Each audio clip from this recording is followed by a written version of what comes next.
We'll start with the prayers. Om Sahana Bhavatu Sahanau Bhunaktu Sahaviryam Karavavahai Tejasvinavaditamastu ma Vitvishavahai. Om Shanti Shanti Shanti.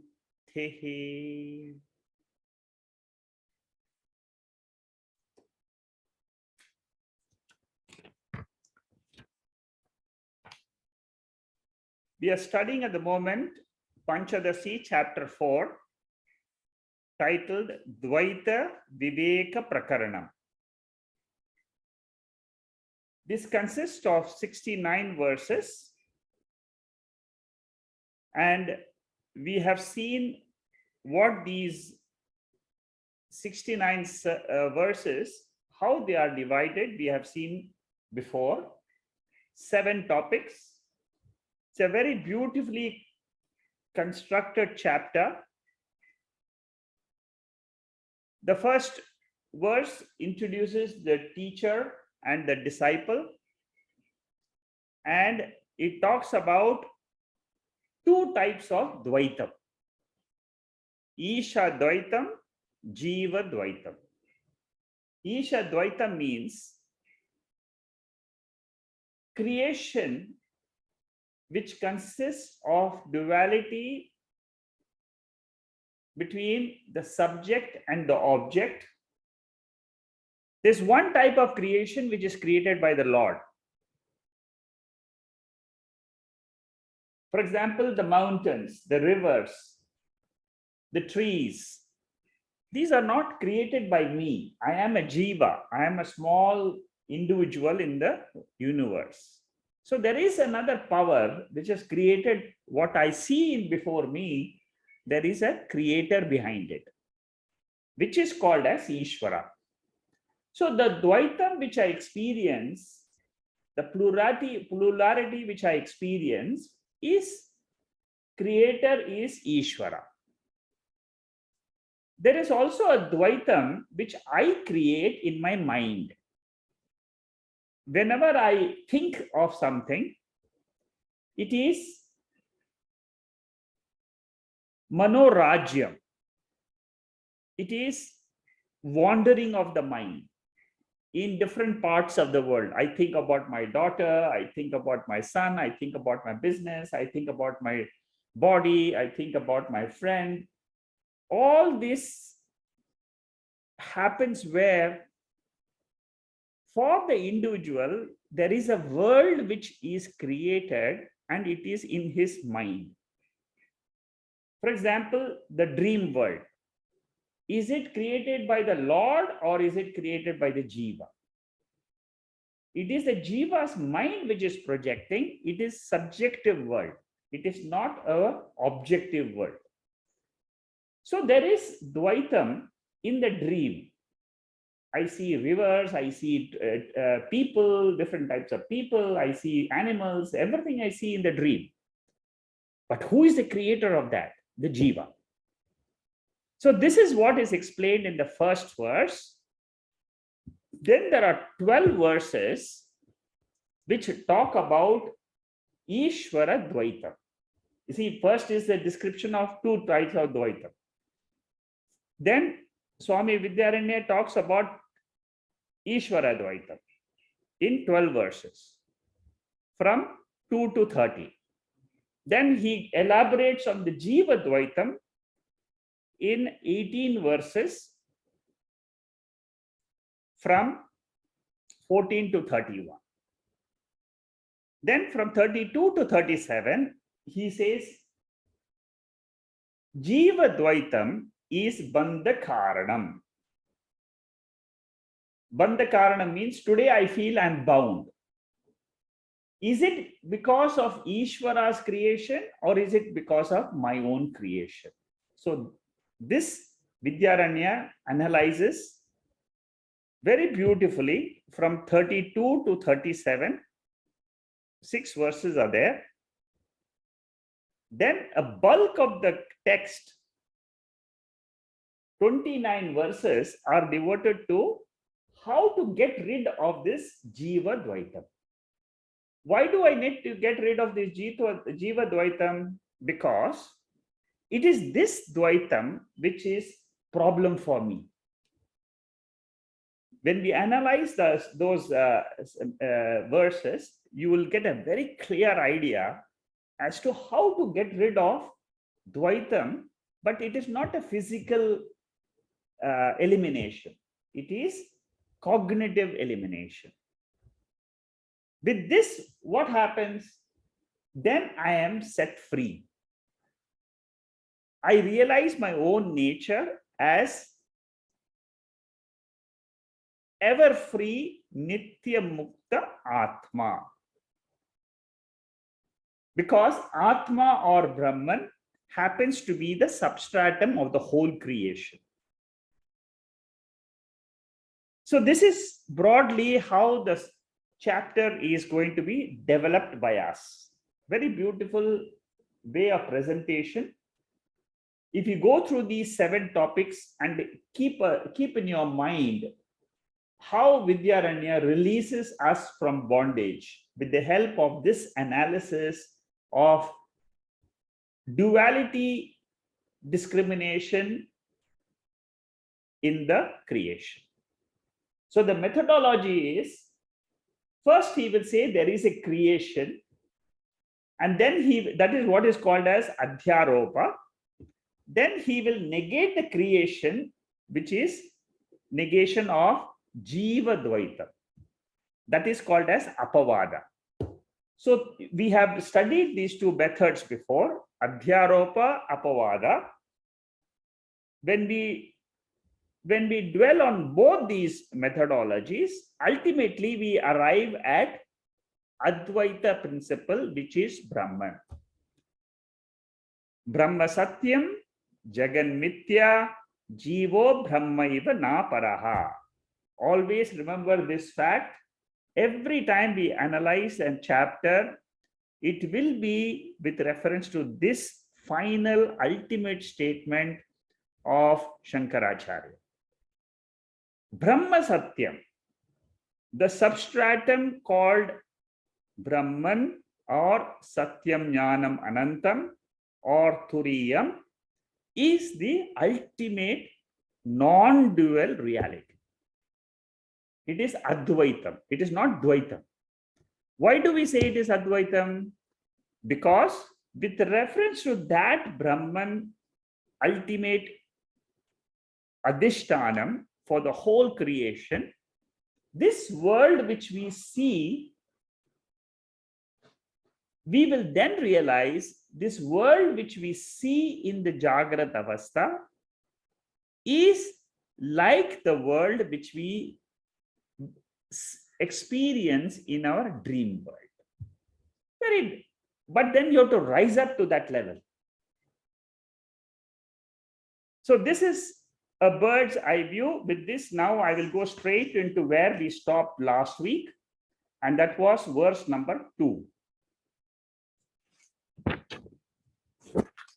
We will take up now Ishwara Srishti from this verse onwards, from the 2nd verse onwards till the 13th verse. 12 verses, we are going to see creation by Ishwara. So Vidyaranya is a very unique teacher. In one place, he brings in 5 Upanishads where creation has been dealt with. What are those 5 Upanishads? Number 1, he talks about Svetashvataro Upanishad. The 2nd Upanishad is Aitareya Upanishad. 3rd Upanishad is Chandogya Upanishad. 4th Upanishad is Taittiriya Upanishad. Then Mundaka Upanishad, and there is one minor Upanishad which is called as Narsimha Tapaniya Upanishad. In all these Upanishads, creation has been dealt with. So we are going to study in 12 verses, maybe between this week, the following week, and one more week. In 3 weeks, probably we'll finish up these 12 verses. Always keep in mind, we are talking about Dvaita Prapancha. The whole creation, there must be a power behind it. Like, for example, you want to create a pot, there is a material cause, there is an instrumental cause, and there is an intelligent cause. This is what I said last week. Similarly, for this whole creation, the intelligent cause behind it is Brahman. That pure Brahman, without the Maya Shakti, is the ultimate reality. But with the Maya Shakti, that pure Brahman, which is consciousness, is called as Ishwara. Therefore, we call this whole creation as Ishwara Srishti. Mayam tu prakritim vidyan. Mayam tu prakritim vidyan. Mayinam tu maheshwaram. Mayinam tu maheshwaram. Samayi srijati tyahuho. Samayi srijati tyahuho. Shvetashvatara shakhinaha. Shvetashvatara shakhinaha. So the voice you are hearing, the chanting is done by Vijaya, and she is based in the US now, and she has chanted the entire chapter for us. We'd like to thank her for this chanting. Mayam tu prakritim vidyat, mayinam tu maheshwaram. So Shvetashvatara Upanishad says that Maya Shakti, which is the Prakriti, Maya Shakti is called as Prakriti. It is an invisible power. It is an invisible power, and that invisible power is held by whom? It is held by Brahman. When this invisible power is held by Brahman, that whole creation comes out. And what is the role of Brahman in this creation?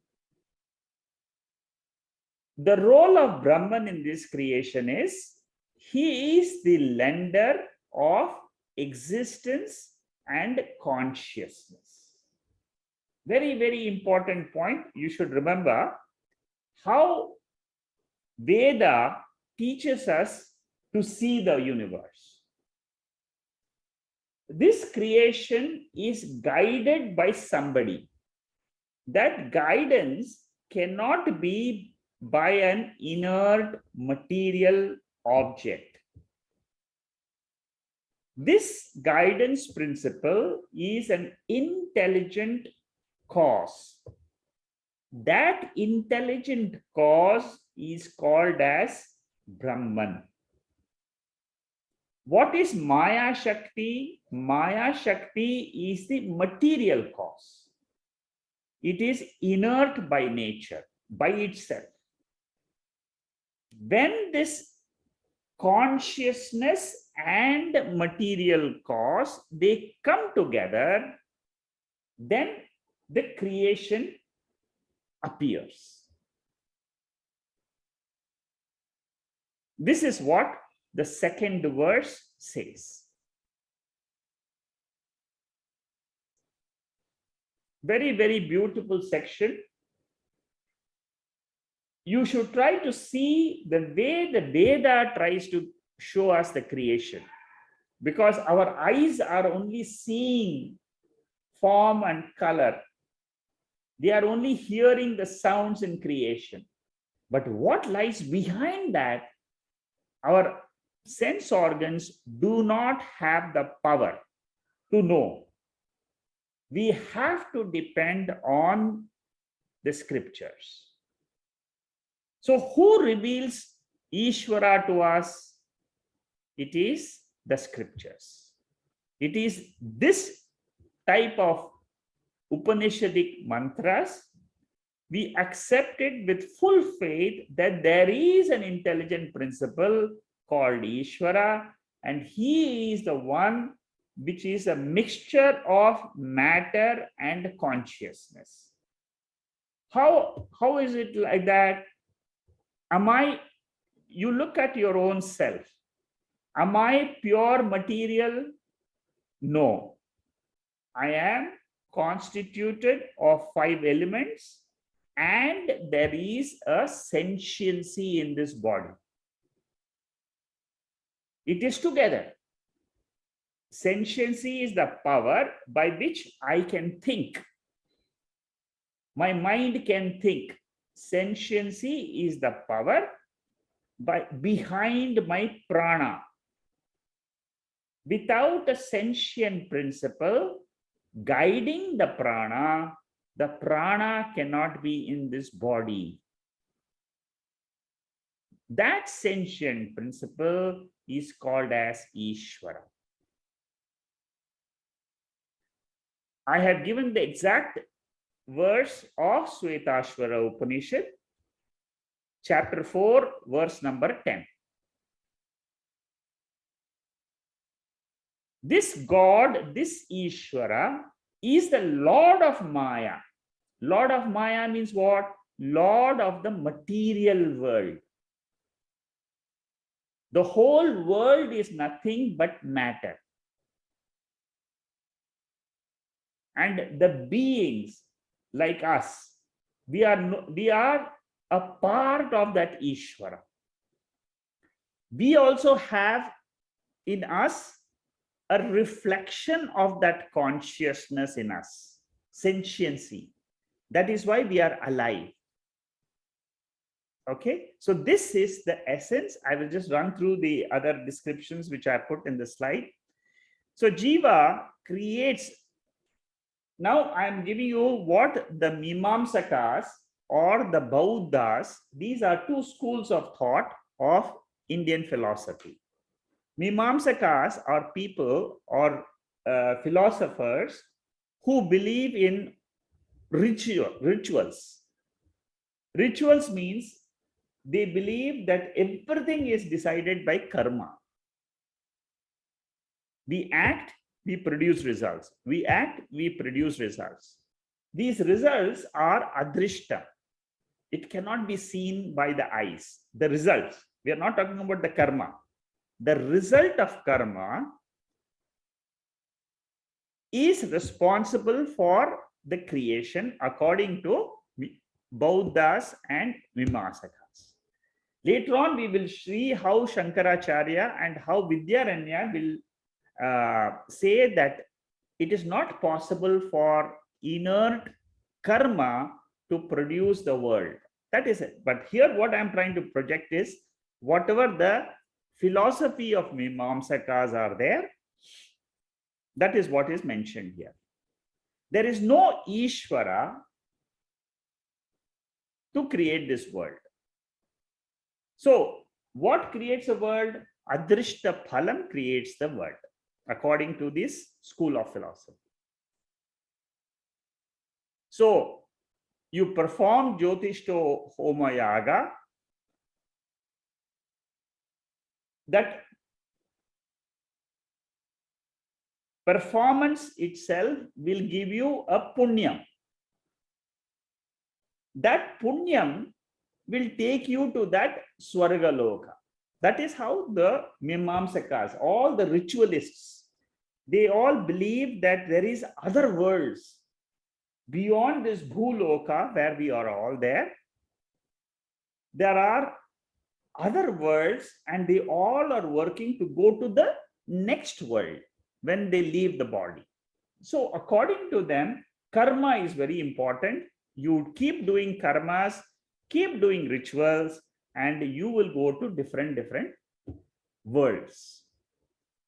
And it is this karma which results what type of creation you will get. Upadesha Sara,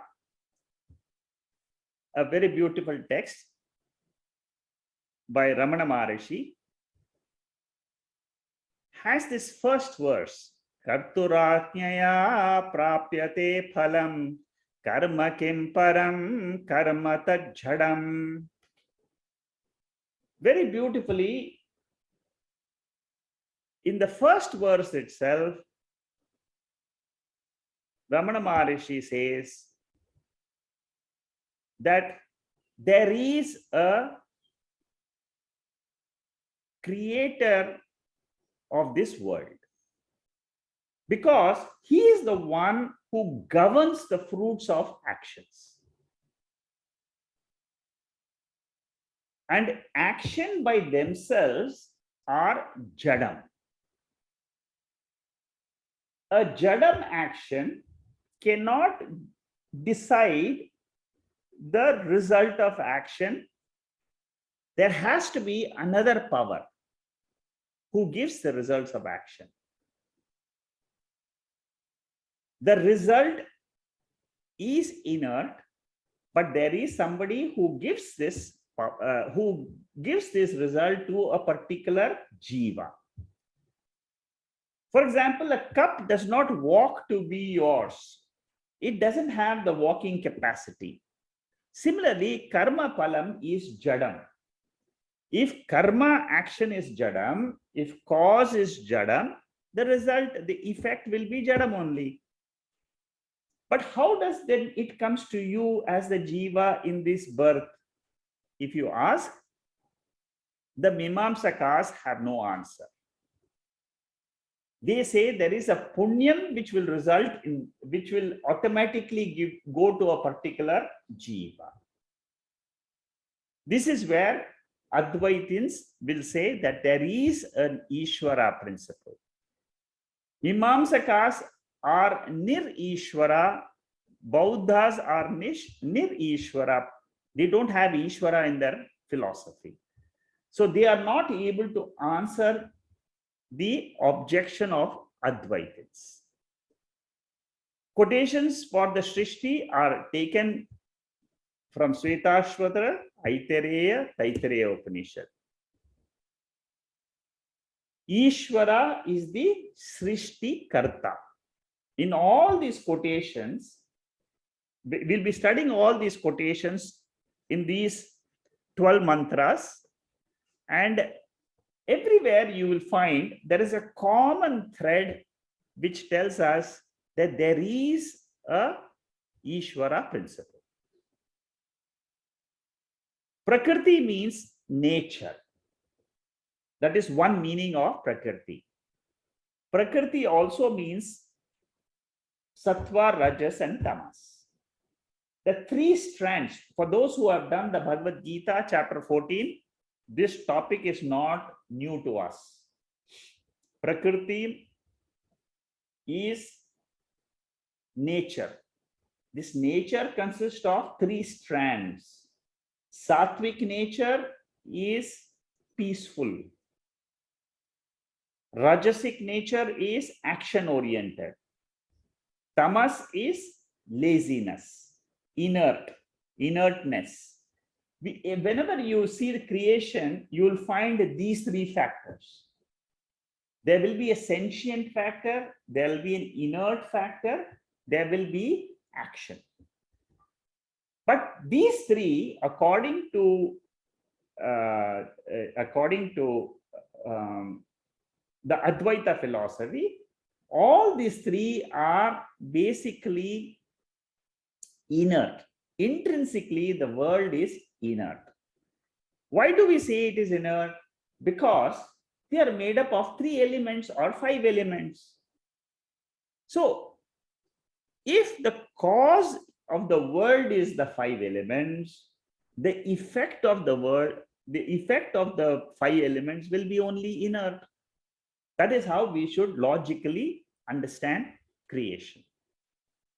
Tamas means it has no awareness. It is inert. It is not sentient. And that is what we find majority, 90% of the world is only tamasic, inert. So many billions of stars are there. They are all inert. They are not sentient by nature. They have power to move. They have that Maya Shakti is the power behind it. But on its own, it doesn't have sentiency. Rajasic, as I said, is action and dynamism. So creation consists of these three factors. One factor is it is sattvic. Sattvic means it can reflect sentiency. It is not sentient by intrinsically. It can reflect the sentiency of Brahman or of the creator.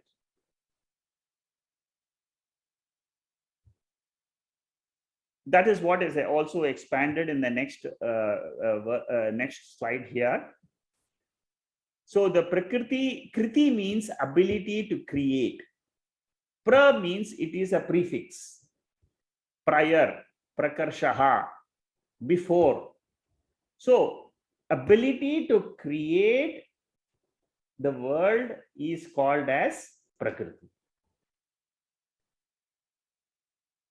And this Prakriti is the cause. And the effect is what? The entire world of matter. And whenever you analyze the Prakriti, you will find these three aspects: Sattva, Rajas, and Tamas.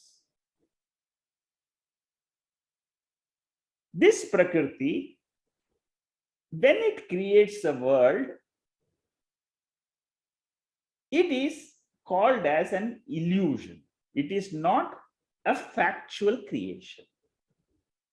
Like, for example, a magician, he has got the power to just out of his hat, he can bring out 3 falcons. He can bring out birds. So similarly, Brahman is the cause, which is the sentient cause. It has the power of Maya to project this entire Jagrat creation. That is how the Shvetashvatara Upanishad describes creation. Creation is what? It is seen by the eyes. It is perceived by all the 5 sense organs. But it is not real. Real means what? It is not there all the time. Why? In our sleep state, the creation which we see with our sense organs, they all go to unmanifest condition. Therefore, we say Maya is not Satyam. It is not independently existing. That is the meaning of Prakritim to Maya. Mayam to Prakritim. Maya is the illusory power, the solidity which you see in the world. Mountains, Himalayas, these are all solid. You say, of course, they are real. See, reality and unreality, Vedanta defines them in a different way. Reality, according to science, is what the sense organs perceive is called as real. But Vedanta says, because your sense organs are perceiving it, it is not real. There is a power behind the sense organs, which is the reality. That power is called as Brahman. That power is called as Maya Shakti.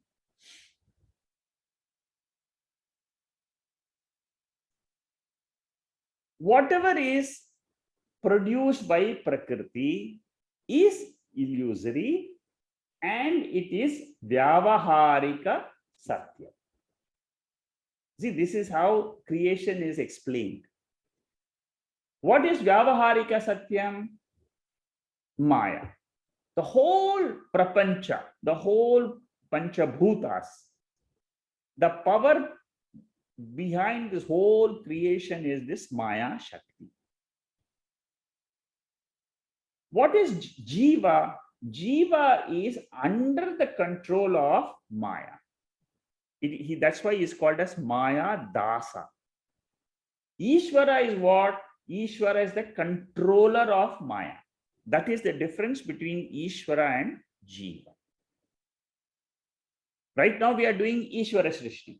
When we do the Jiva Srishti, I will explain to you how that Maya is appearing in our own body as our mind.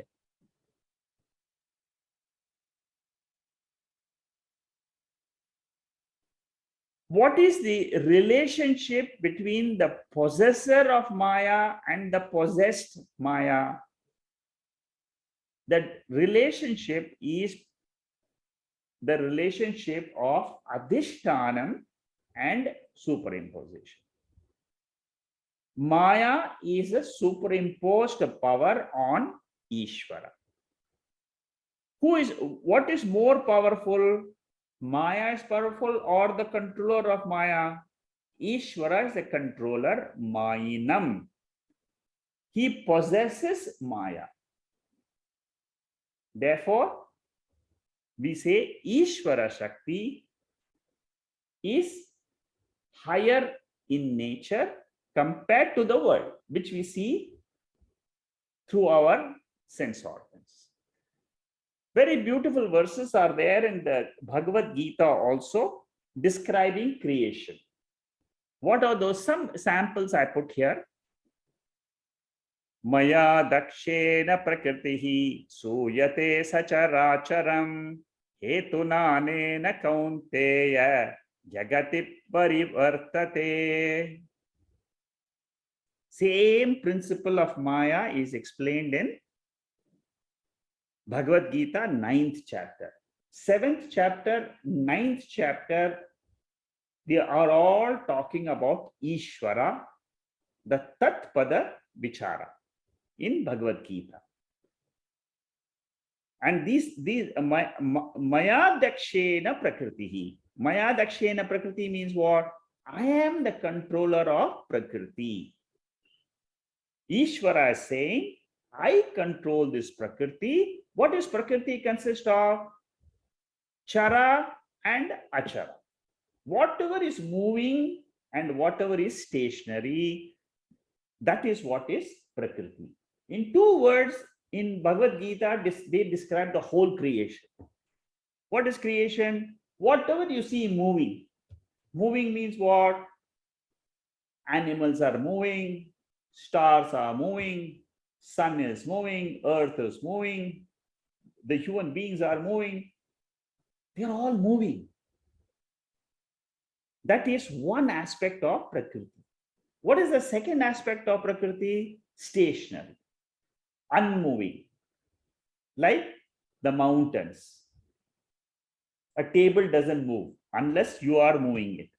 That is unmoving. Adhyaksha means the owner. Maya dakshena prakritihi. See, now you should be able to link up in your own mind with the help of about 8 or 10 verses of creation. In your mind, you should be able to form a picture of the whole universe under the controller of Ishvara.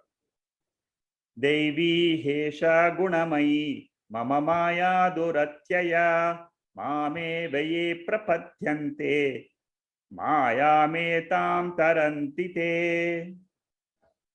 Another beautiful verse of the 7th chapter. I told you there are 2 chapters which describe creation and it describes Ishvara. Here in this verse, what does Lord Krishna teach us? He says, this Maya, which is made up of 3 gunas, which causes the qualities in all the products, it is difficult to cross. He is telling Arjuna, Lord Krishna is teaching. This Maya is very difficult to cross. That is why even in the last chapter, there were 8 or 10 verses. We discussed Maya very in depth. Here also we are discussing Maya in depth. If our mind can understand the Maya principle clearly, then Brahman is a cakewalk. Because our whole experience in this life is nothing but Maya. All the experiences is Maya Shakti, which belongs to Ishwara. Mameva ye prapadyante Maya metam tarantite. Who can cross over this Maya? Seekers who surrender to this Maya Shakti, Ishwara Shakti, they are the ones who can cross this illusion of Maya. And why do we want to cross this illusion? Because I want to get rid of my bondage. My bondage is caused by Maya Shakti. And the moment I understand the Maya Shakti is responsible for the whole creation, Maya Shakti is also responsible for the Jiva's mind, then I can segregate these two as Anatma. What is Atma? Atma is the Adhishtanam. It is the sentient principle. It is the consciousness, which is different than the inert Maya. What I see here, Esha, Daivi, Esha, Mama Maya, Duratyaya. What I see is only the three gunas in action. So in this verse, what we are seeing is the second verse, the whole creation is a combination of two factors. First factor is Prakriti or Maya, the matter which is insentient principle. The second factor is Chaitanyam, which is Ishwara, which is the intelligent cause. It is the original consciousness. It has the power to control matter. Whole creation is under one Ishwara. Because Ishwara is Mayanam, Mayanam means controller of Maya, he is called as Maheshwaram. It's a very, very beautiful word in our scriptures. Maheshwaram. Maheshwara means controller. Ishwara, which is Mahan. Without the Mahan, there is no Maya. Without Ishwara, there is no Maya. So without that controller, there is no control. So I hope you understand this verse, the first verse of Svetashwara. This second verse is mainly focused on the Svetashvatara Upanishad. All these descriptions I have seen now. And it says, in essence, what the second verse says, there is one Ishvara, which is the creator of this whole universe. With that, we'll now go to the third verse. Atma va idam agre. Atma va idam agre. Bhutsa ikshata shrija iti. Bhutsa ikshata shrija iti. Sankalpena srijallokan. Sankalpena srijallokan. Sa etaniti bahvruchaha. Sa etaniti bahvruchaha. Very good. It's very good chanting by Vijaya. Very loud and clear this time. The Atma va idam agre asit. This is a verse from Aitareya Upanishad. The same verse also comes in Chandogya Upanishad. Very similar verse also comes in Brihadaranyaka Upanishad. What does this mean? This is a very, very famous verse of the Upanishads. And it is also taken up in Brahma Sutra for analysis. Atma va idam agre asit. Nanyat kinchana mishate. Sa ikshata lokanu srija iti. This is the Upanishadic mantra. What does it say? It says, in the beginning, before creation, there was the self, Atma, which was a sentient, conscious principle, existence principle, bliss principle. This principle, this conscious being, the cosmic being, thought, let me create the world. And then he created the world by his will, purely by sankalpa. This verse answers a lot of questions about science, which science cannot understand. Where science stops, Veda begins. Science starts from Big Bang. What happened before Big Bang, Veda is declaring here. There was the Lord of this world in an unmanifest condition.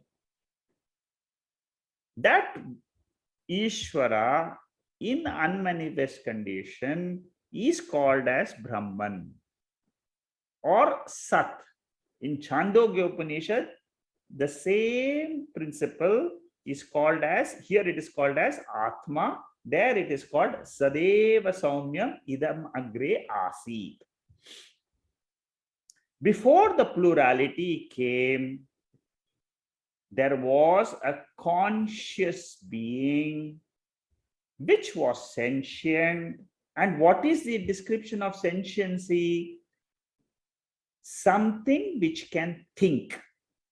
That is what is called as sentiency. The power of thinking, the power, not the actual effect of that power. The effect of that power is the thoughts in our mind. But the power behind the thoughts is called as sentiency. The power behind the prana Shakti which we have, the power behind that is called as sentiency. And that sentiency is called as Atma. It is called as the self. It is always there, eternally there. Right now also Atma exists, but my eyes cannot see it, my ears cannot hear it. Atma exists. What is the proof? This verse of Aitareya Upanishad is the proof. Vidyaranya is taking this as to describe creation. In one place in chapter 4, he brings all the Upanishadic mantras and takes up one by one, one by one. Atma va idam agre abhut. Agre means what? Right at the beginning, before the name and form was created. What is the world according to Chandogya Upanishad? World is nothing, but it is only a word given to a particular form. That's all. According to the Veda, that is the world. You are one of the portions. You have a name, you have a form. You are, that is what is one of the parts of creation. I have got a name, I have a form. I am also a part of creation. Himalayas is also a name, it is a form. It is part of creation. Take anything in the world, gold, silver, earth, stars, all are what? Name plus form. But before name and form, what was there? Atma. Atma va idam agre asit. In Veda, this particular mantra is analyzed by all the philosophers. All. There's a lot of debate which goes on in this particular verse of Aitareya Upanishad and Chandogya Upanishad. A lot of debate which goes on.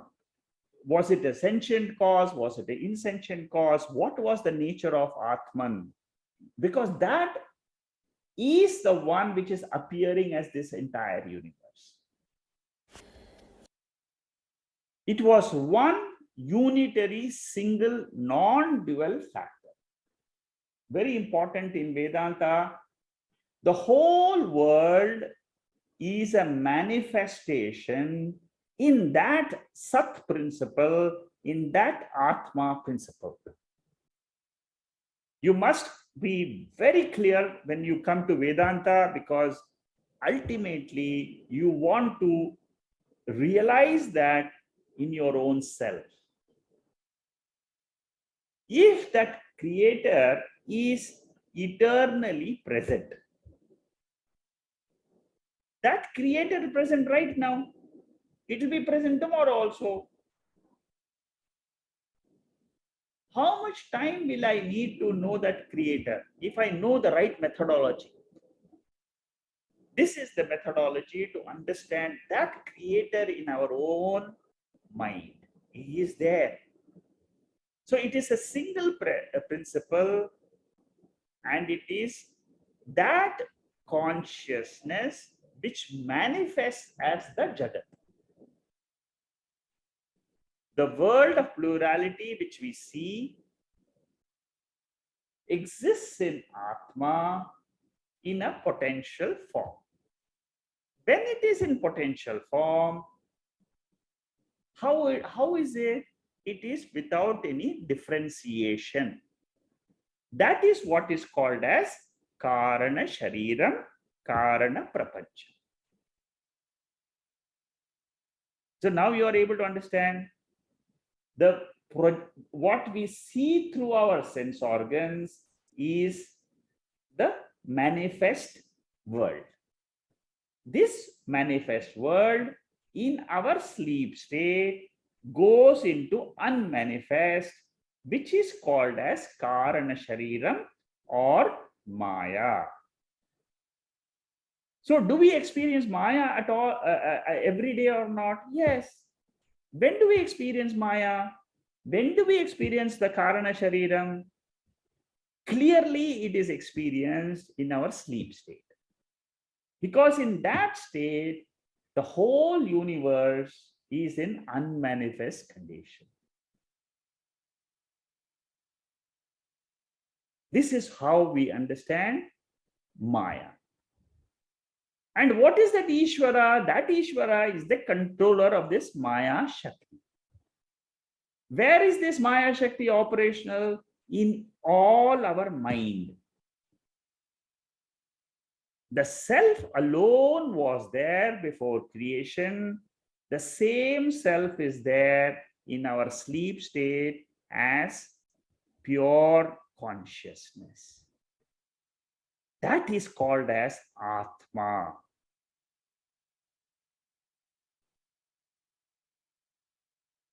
If you can understand the way I am expressing, you can easily realize that Atma is your own core personality. And that Atma is called as God. And it alone was there before, it alone is there now, it alone will be there in future. What we see is as creation is a projection, is a superimposition on that pure principle. Sa ikshata. Ikshata means what? Envisaged, comprehended.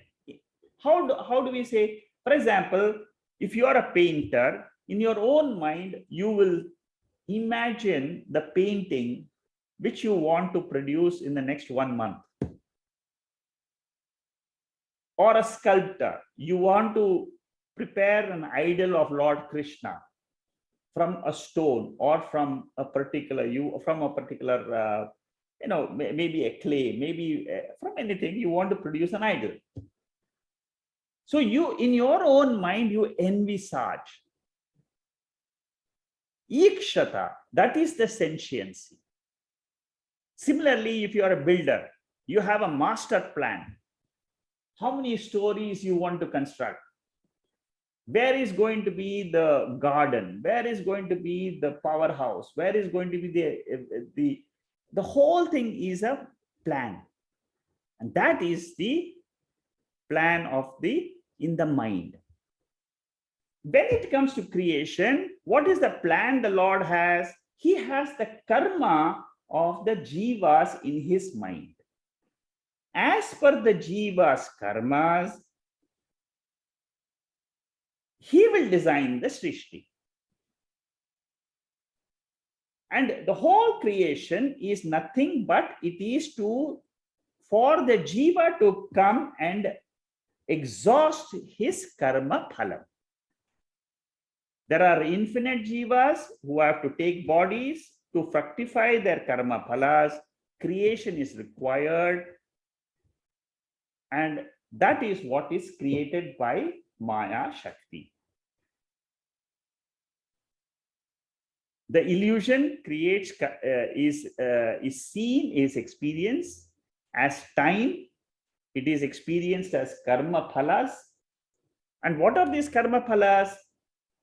These karma phalas are nothing but thoughts in our mind, fructifying every second of our existence on this planet. If you close your eyes and do nothing, you will see the power of Maya in the form of thoughts bursting out in your mind like a volcano. It is these thoughts, ultimately you pick up and say, you act on some of those thoughts. And then when you act on those thoughts, you create your own world. That is the world which Lord has given to you to come into this world and enjoy the karma phalam. And then you take another body. This is the creation of this universe and the law of karma. Dakshinamurti Stotram, Bijas Yang Vang Kuro Jagaditam, Prang Nirvikalpam Punaha, Maya Kalpita Deshakal Kalana, by Chitriya Chitri Kritam, Maya Viva Brijam Vyati Mahayogi Yasve Chaya, Tasmai Shri Gurumurtaye, Namaidam Sri Dakshinamurtaye. This is another beautiful mantra which describes creation. The creation is like a bijam, is like a seed in the Lord's mind. Like you have a seed from which the entire people tree, which has got fruits, which has got trunks, and the whole tree comes out. Similarly, the whole creation is in the form of a seed. That seed is called as Maya, potential form.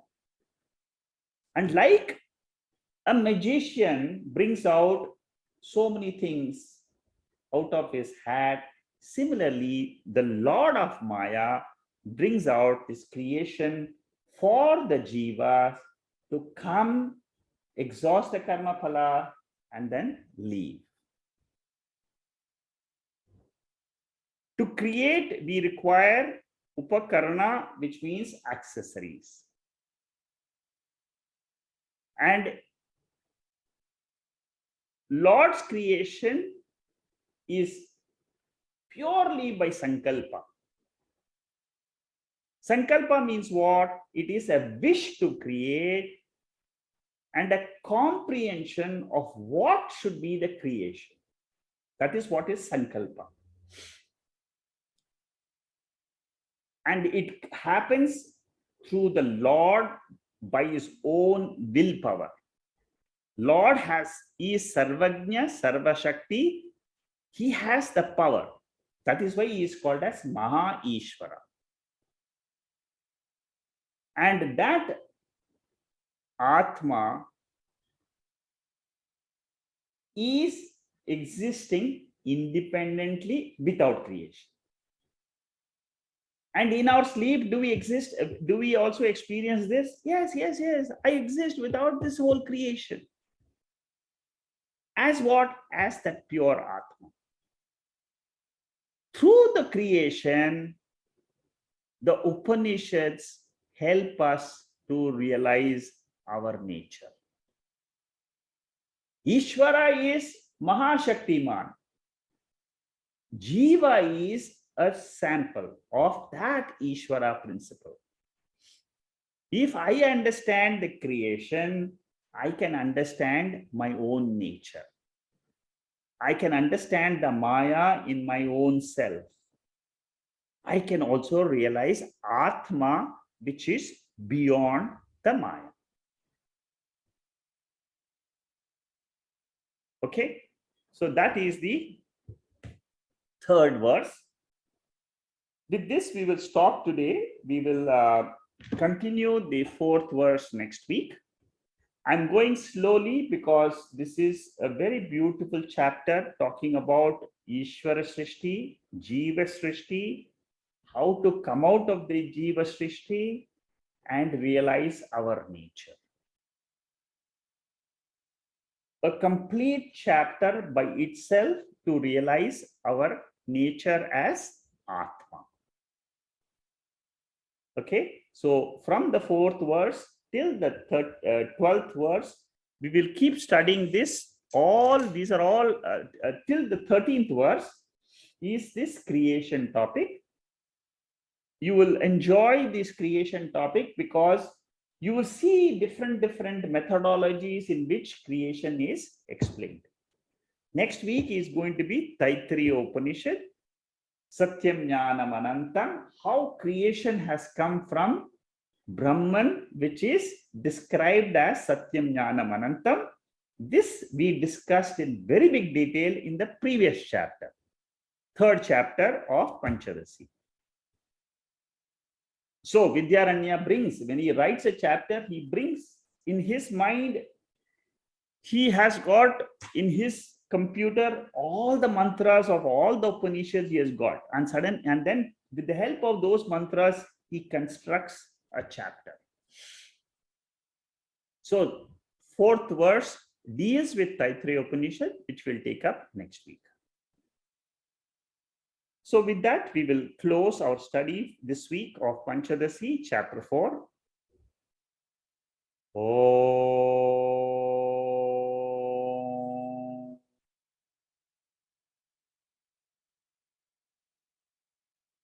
Purnamada Purnamidam Purnat Purnamudachade Purnasya Purnamadhaya Purnameva Vasishyade.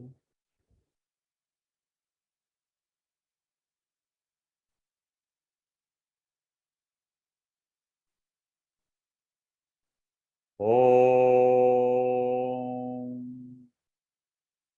Shanti Shanti Shanti.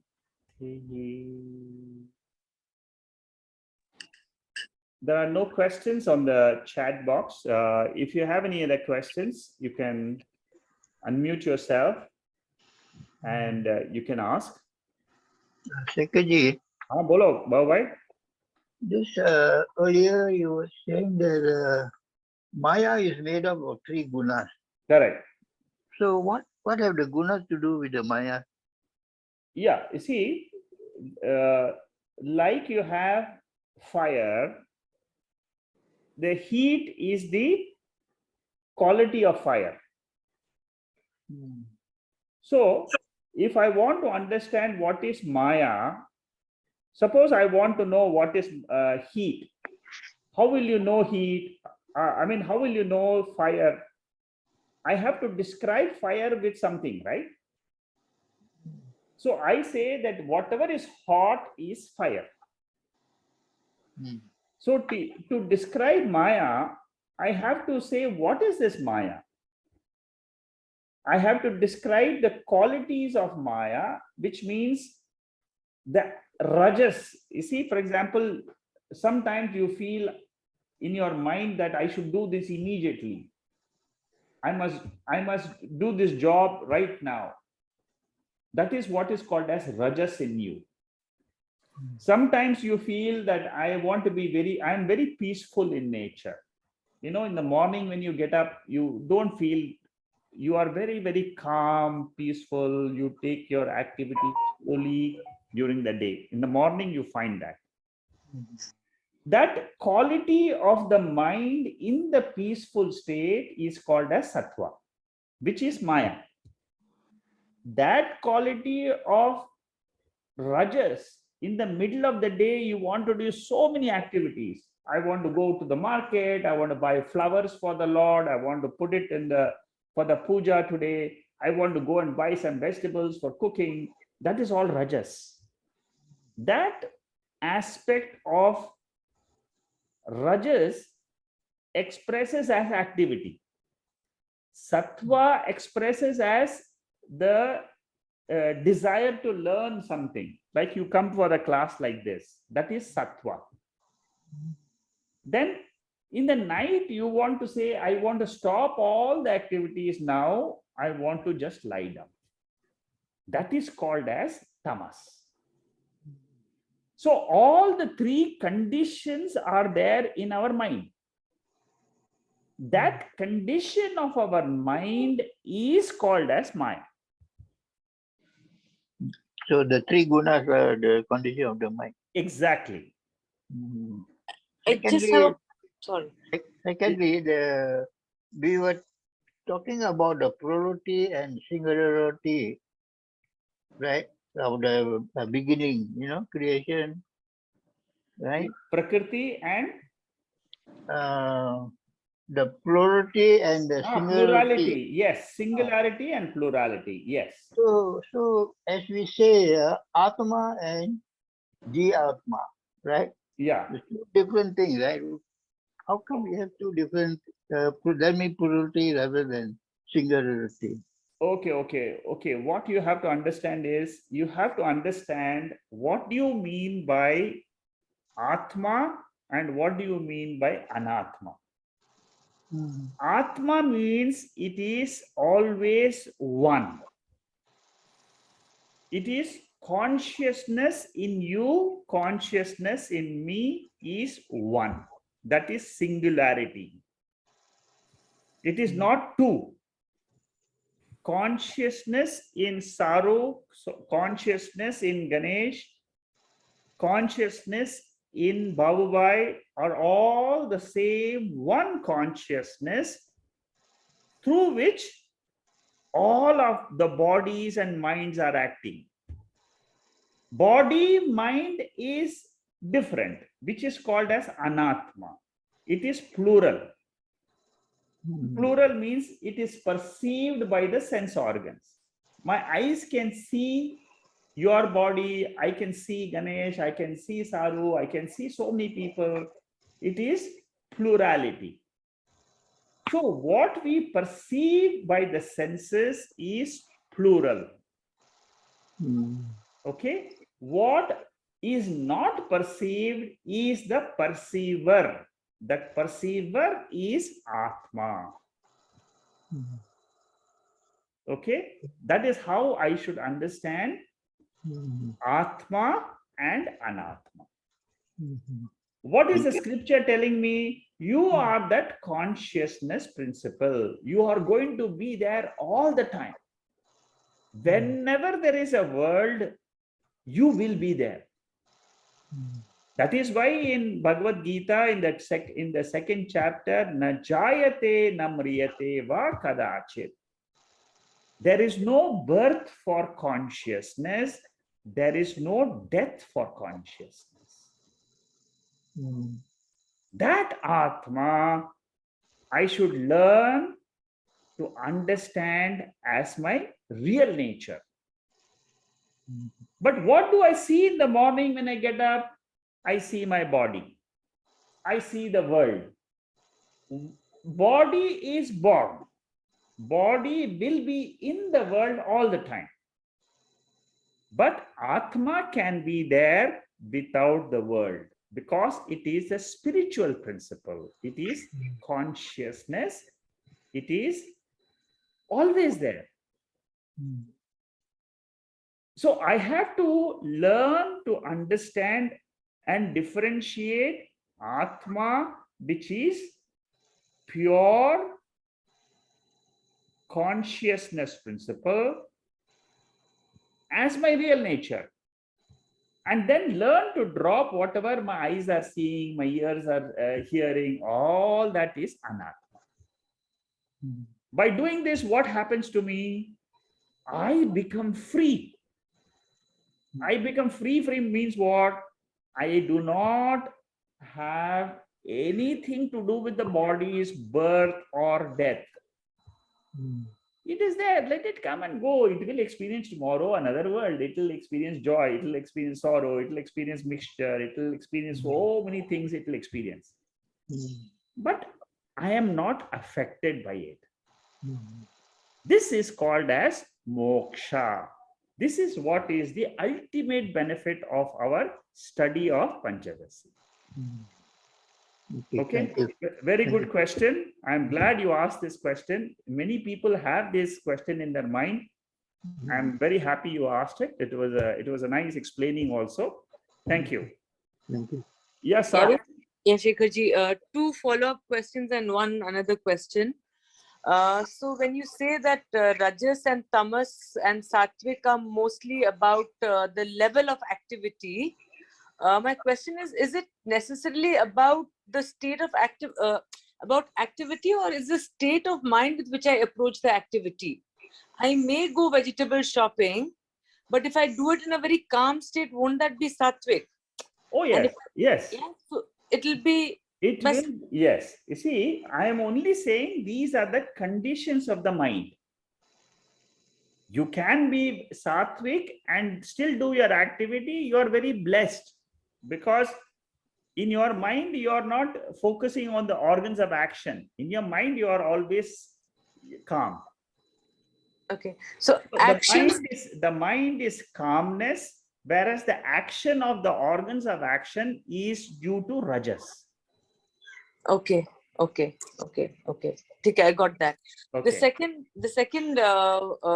it's a funny question, but I was trying to imagine when you say we have one consciousness in many bodies.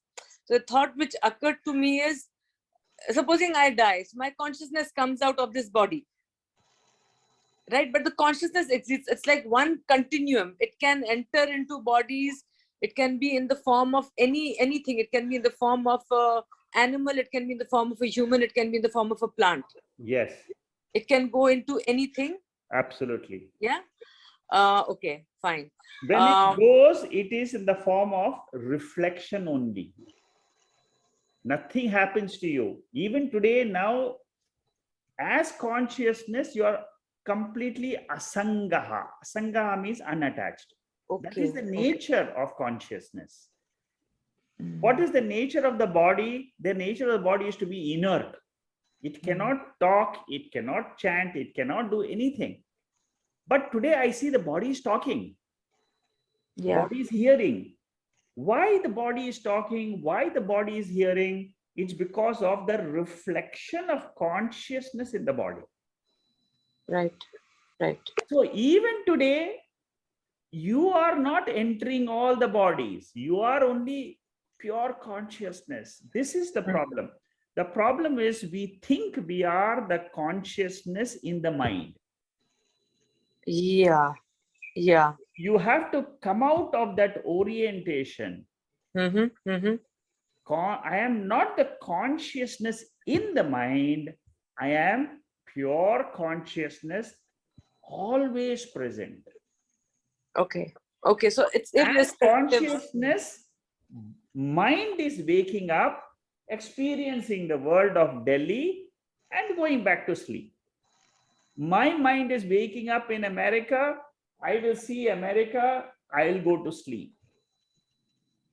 This is what happens to Ganesh or Sumana who are in the US. Yeah. They see their world. I see the world in Singapore. Jacqueline sees the world in Singapore. It is the mind which is waking up, but the light in which the mind is woken up is consciousness. That never changes. It is nirvikara swarupa. Right. So my mind is not the consciousness. It is Mind, that is where all of us make a mistake. We think that the sentient mind, you see, the mind is able to think. The mind is able to understand. And we think that mind is me. Yeah. That orientation that the mind is me, we have to drop it. The moment you do that, you will be in touch with your reality. That's all. That's a big one. Yeah. That's big. In the 6th chapter of Panchadasi, Vidyaranya himself explains this point in the 6th chapter. Okay. Anyway, I think you have got the point. Yeah. And one more question. And so currently I'm in Kerala and I've been visiting a lot of temples here. Okay. Very beautiful temples. Yeah. So the third visit, suddenly something happened to me when I was visiting this temple. And I suddenly felt this is Dvaitam. Whenever you visit the temple, it is always Dvaitam. Yeah, it hit me big time. And I was like, this is a full adhyasa happening. I am projecting everything, all the qualities onto another symbol. Correct, yes. And I am disowning it in myself. And I'm saying that is not me, that is there. Yes, you see, the moment you are conscious of this fact, that means you are aware. You become aware of your own self. You see, that is self-awareness. I am pure self is a self-awareness. Whereas what I am perceiving is Dvaitam. Is always Dvaitam. Whether I am in Kerala or in Delhi or in Calcutta, it's always Dvaitam. Eyes are always going to reveal to you only Dvaitam. That is the nature of the eyes. The ears will always have sound which is Dvaitam. But the power behind the ears and the eyes is Advaita. Okay. That is why I said, remember this point, the consciousness behind your body, consciousness behind Vijaya's body is the same. There is no Dvaitam in consciousness. You see, this is where there are in the higher texts, they explain how this consciousness is Advaitam principle. It's like the space. See, for example, I explained to you how you should understand consciousness. Consciousness and space, or consciousness and light. These are the two examples they use for our intellect to get oriented towards the consciousness subject. Space cannot be seen by eyes. Yeah. Consciousness is the cause of space. Therefore, it is no guna at all. That space is there in your room. The space is there outside the room. Yeah. It is there in the cosmos. But in the room, you say it is room space because of the wall. Yeah. The moment you break the wall, the same room space, which you call it as room space, suppose you break the four walls, what will you say? It is the total space. Yeah. Similarly, consciousness is there in your mind, in my mind. In your mind, it is illumining your thoughts. In my mind, it is illumining my thoughts. I am not aware of your thoughts. You are not aware of my thoughts. But thoughts are different. The illuminator of thought is the same. That illuminator is the consciousness in your body and my body. In my mind and body, this consciousness is there. In your body and mind also, the consciousness is there. When I remove the body and the mind, what remains is only consciousness. In sleep state, I learn to remove my body identification, my mind identification. What remains? Pure consciousness alone is. So in your sleep experience and my sleep experience is exactly the same, because consciousness is what is observing the sleep state of the mind. That consciousness is only one. You have to go deep within your mind to understand consciousness. As long as you are at the physical level of the sense organs, you will not be able to fathom the nature of consciousness. That is why the Upanishads ultimately say, go beyond the waking state itself. Go beyond the dream state itself. Go beyond the sleep state itself, because consciousness pervades the gross body, subtle body, and the causal body. And then you see what is that pure consciousness. Okay, it will take some time for your mind to get used to this higher principles. It will take time. You see, suddenly your mind will not be able to understand that pure consciousness. But keep studying the scriptures like Panchadasi and all that. Slowly you will find whatever the scriptures are teaching is the truth. Right. Okay? And one last question. So when you talk about the Ishwara principle, it almost sounds like there's an accountant sitting somewhere keeping a track of all the actions that we have done. Yes. And then assigning. He is this Paramatma. It is an invisible principle who has taken account of all your karmas. But isn't that quality of the karma is determined by the social context, or it's beyond that? It's just beyond that. It is beyond that. It is beyond that. No, it doesn't take this. It is. See, when you come to the karma level, it is at the sukshma level, at the thought level. Oh, it's at the thought level. Yes, karma phalam is the expression of all our thoughts. See, the volcano of thoughts which you have every day is an expression of the karma phalams which are fructifying in your, from your karana shariram to sukshma shariram. Right. And from that thought only, all your actions are coming.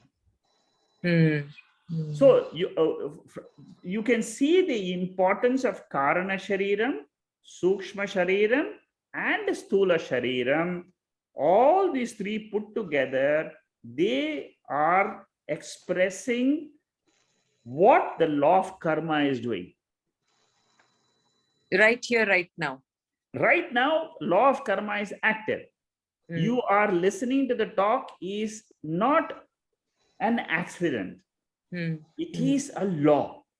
In this cosmos, your mind has to act in this way now, today, listening to the talk, like Preeti is doing. It is some cosmic principle which brings all of us together. There is a law. That law is governed. It is not accidental. There is a governor. That governing principle is the Ishwara. And that is beyond space, beyond time. You cannot, the only proof for that Ishwara is the scriptures. This whole Maya is understood only because I have faith in the scriptures. I have faith see, for Ishwara, you cannot use logic. There is no logic to prove Ishwara. Yeah. Logic will fail. It will not be able to prove Ishwara. The only proof is believe in the Vedas that there is a controller. There are devatas who control this whole cosmos. There are 33 devatas. Oh, okay. You know, in if you study the Taittiriya Bhashyam, it will explain to you what are the 33 devatas, how many Rudras are there, how many. I mean, it's a big topic by itself. Oh, okay. So there are, especially if you study the Puranas also, you will understand what is the mega structure of the whole cosmos. There's a full organization principle. Yes, very big organization in this world. It is not that suddenly wars are happening in one place, not accidental. It is happening because of laws. Okay. Okay. Thank you. Thank you. Thank you. Yeah, Thank you. Venkatesh, you are right. When you say adhyasa is a superimposition and the impact of that adhyasa varies. You're right. And that is according to the three gunas. Good. It's a good remark. Anybody else has any other questions? Yeah, Preeti, Yeah. go ahead.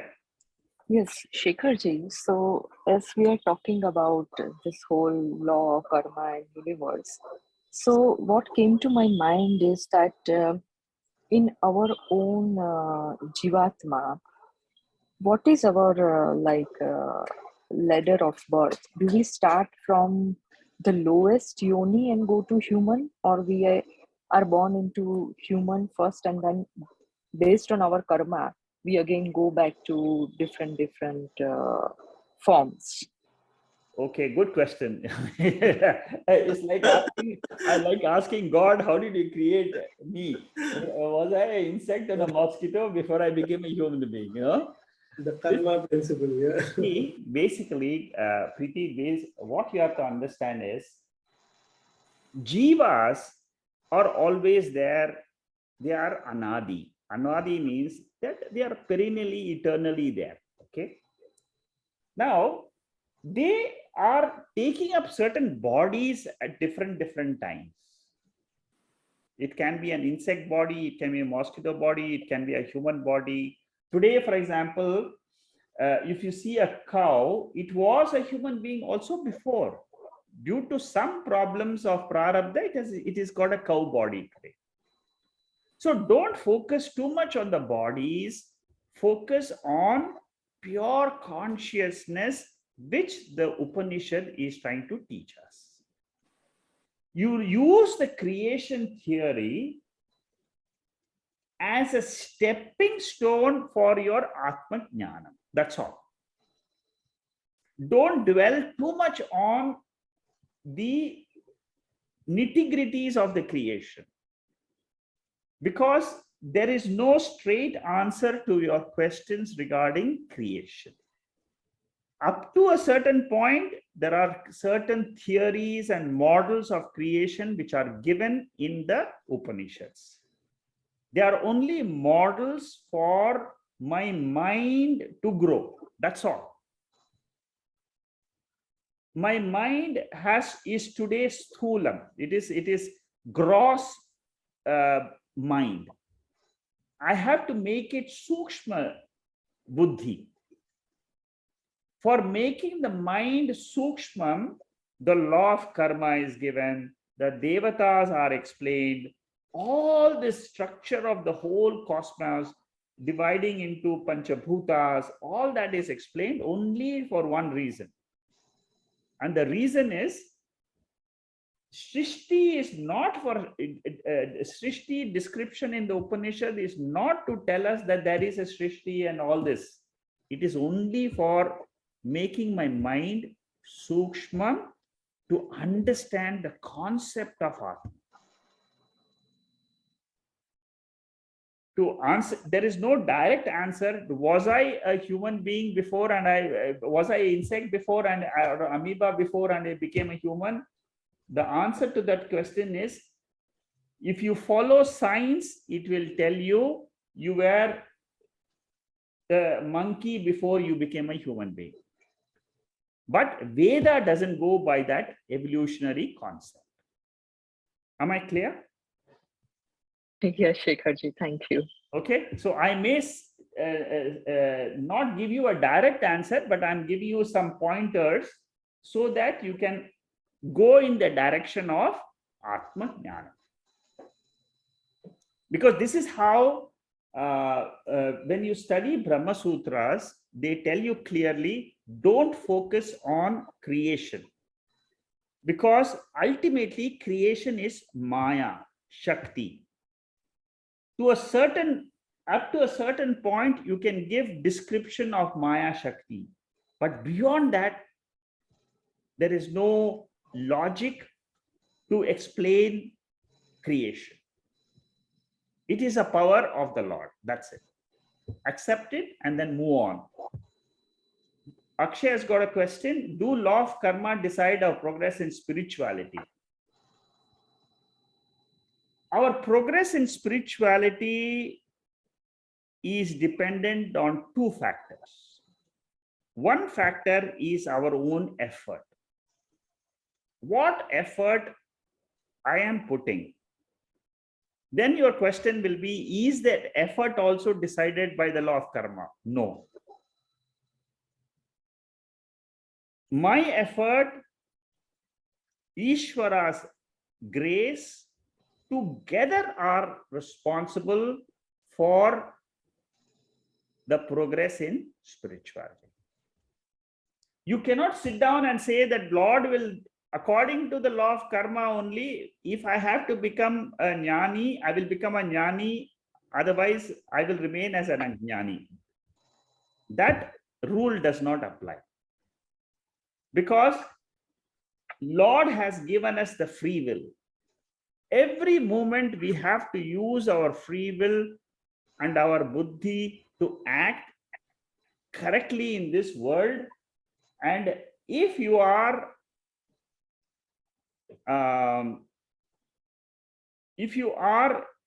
following dharma, you will automatically come to the spirituality. This is, see, there are certain laws which are governing the universe. No, there are some people who are, we are not talking about exceptions here. The law of karma will decide in the long term, yes. You know, for example, all the karmas, the actions which you do today, for example, you have started studying the Veda. It's a good thing. But can you say that I have started only because of law of karma? No. It is also to do with my free will. Am I making sense, Akshay? Yes, yes. Yeah, it's clear. Okay, good. Just I want to add, like faith in Shastras will enhance spirituality like anything. That is one of the prime factor to move ahead. Yes. That is one of the basic sadhana chatushtaya sampatti virtues, you know, Shraddha. Yeah. Because in the objective knowledge, like whatever these professional things and all, we know the end actually. We know once you study the medical subject, you will become a doctor, legally you become a lawyer. But this is a subjective knowledge, so which requires pure surrender to the Shastras. So that will... Correct. Yes. But yeah. See, ultimately, the first thing which you have to believe is in your own self, you see, that I can get in today. I should not wait for the law of karma to decide my spirituality. My spirituality is in my own hands. Bhagavad Gita in the 6th chapter says, Uddharet Atmanam. Get up. Yeah. You get up. You use your own intellect. Don't depend and don't. I mean, this is the same question of fate or free will, you know. It comes to that, but self-discrimination. Yeah. See, many a times we feel that there are certain things which is beyond my control. I don't know why it happens, how it happens, it just happens. That suddenly I'm brought into a group where I suddenly start picking up some knowledge on spirituality, and as I grow, I'm not saying that there is no connection of this birth's activity with the previous birth. I'm not saying that. What I'm saying is there is a connection of some past karma, some action in the past, which is conditioning my overall circumstances today. With these circumstances, can I progress? That is what you should always be looking for. Okay. Sometimes our faith gets affected due to our bad karma. Our karma drags us down in that period. How one can attain unconditional faith? Good question. Very, very practical question. See, all of us have problems in life. The problems come to us because of some bad karma phalams which we are forced to experience in this life.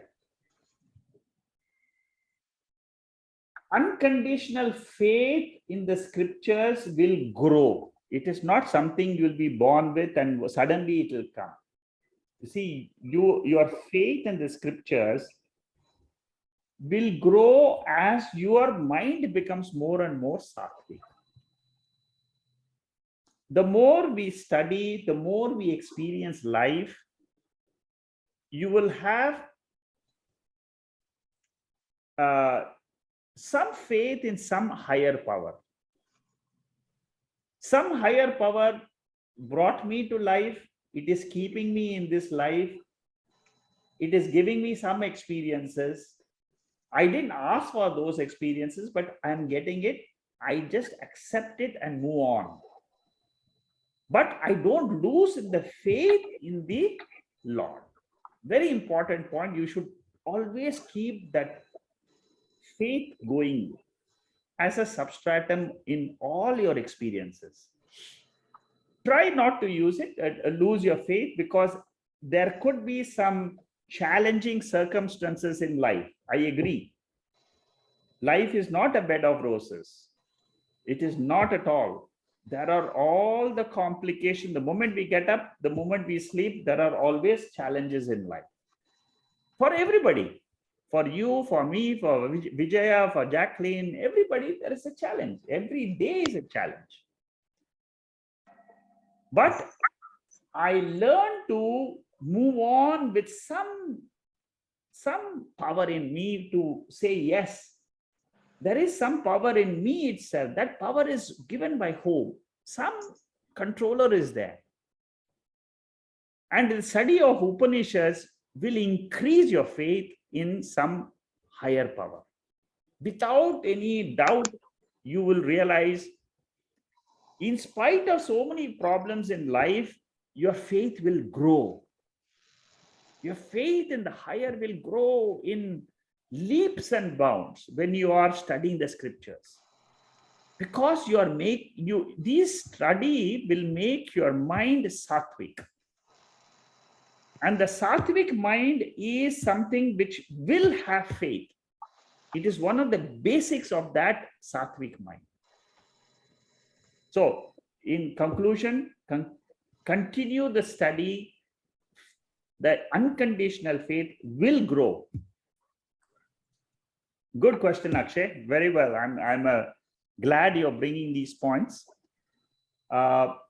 Anything else? Anybody else wants to ask? Sekhaji, can I ask one question? Yeah, go ahead. Shirdi Baba used to say Shraddha and Saburi. So these are the 2 points which you should do in spirituality. Shraddha and Saburi. That means It's faith and call of patience. Faith and Patience. patience. Okay. Shraddha and okay. The Shirdi Sai Baba, is it? Okay, these are very, very strong, the Shraddha and patience. You see, if you can develop patience in life, it's a very big virtue in life. You see, patience is tolerance in life. I tolerate. I learn to tolerate all problems which come to me. Patience is nothing, it's the same thing called as titiksha. In Sanskrit, in our scriptures, it is called as titiksha, patience. You learn to be patient when challenges are coming in your life. Somebody will take care of my problems. You have some belief that I will be able to control and lead my life. I will be able to face it. You see, any problem comes, I'll tell you one thing for sure, your mind will it will have that power to face at that particular time. God will give us that power to face it. I mean, these are experiences in life.